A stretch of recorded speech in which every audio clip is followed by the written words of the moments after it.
Testament of Reuben, Concerning Thoughts. Chapter 1. Reuben's Sin. The copy of the Testament of Reuben, and what things he charged his sons before he died in the 125th year of his life. When he was sick, 2 years after the death of Joseph, his sons and grandsons gathered together to visit him. He told them, "My children, I am dying, and will go to my fathers." When he saw there Judah, Gad, and Asher, his brothers, he said to them, "Raise me up so I can tell you and my children what is in my heart." They got him up.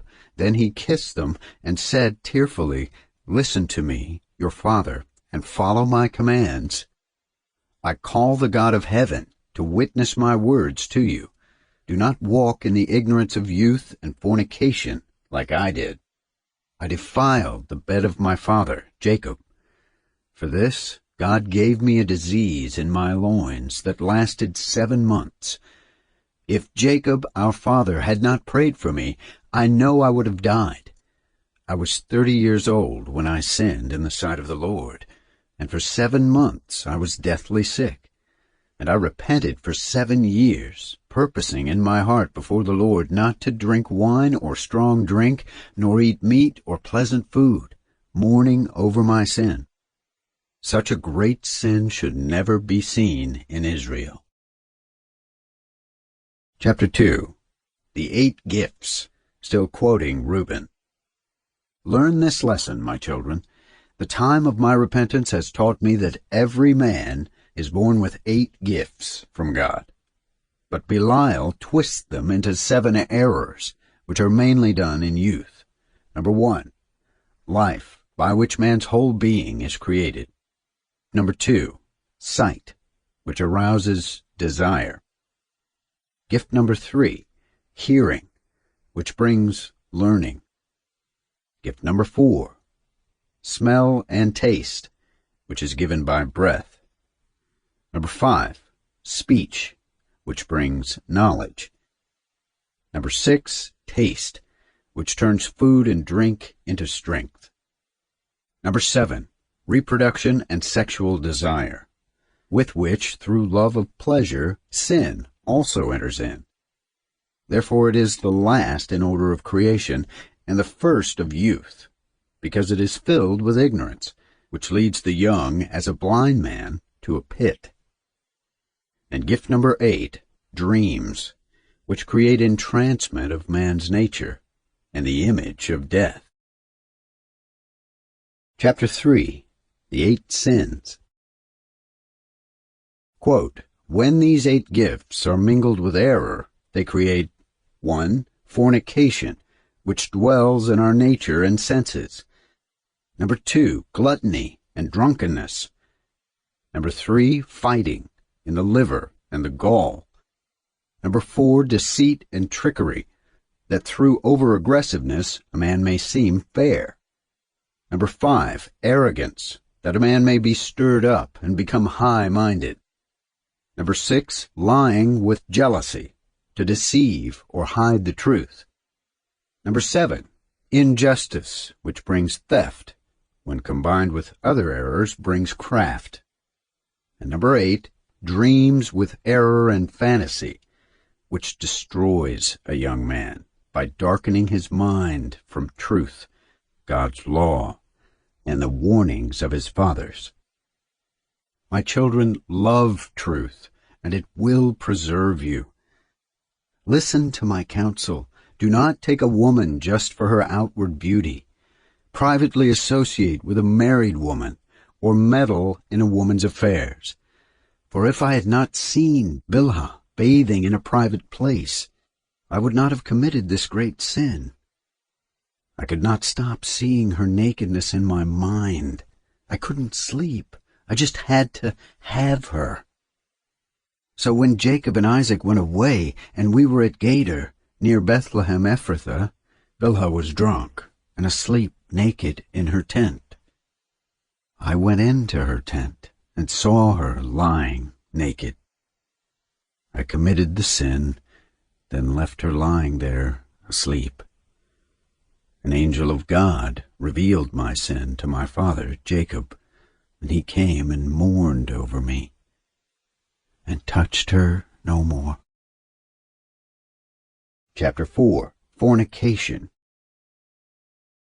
Pay no attention to the beautiful women, and do not even be involved with them, but walk with the Lord with a pure heart and in fear. Work, study, and focus on your flocks until the Lord gives you the wife He wants you to have, so that you will not suffer as I did. Until my father's death, I was never bold enough to look him in the eye, or stand up to my brothers because of my reproach. Even now my conscience bothers me because of my sin. My father forgave me. He prayed for my forgiveness and healing. From that point on, I was protected, and I never committed that sin again. Therefore, my children, observe all my commands, and you will not fall into sin. Fornication destroys the soul, separates you from God, and entices you into idolatry, because it deceives your mind and understanding and will lead you to hell before your time. Belial has destroyed many through fornication. Even noble elderly men have ruined their lives because of it. Joseph kept himself from every woman and purged his thoughts from all fornication.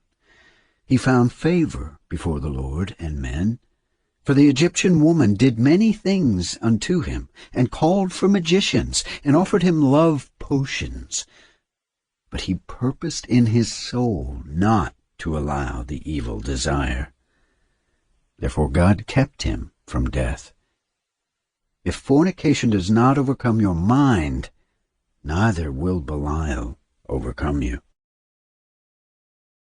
Chapter 5. Modest Dress. My children, ungodly women hurt you, not by strength, but by subtle enticement. They hide who they really are and make you see what they want you to see. They cannot overcome you by strength, so they overcome you by craft. An angel of God told me that fornication overcomes ungodly women more than men. They devise schemes to seduce men.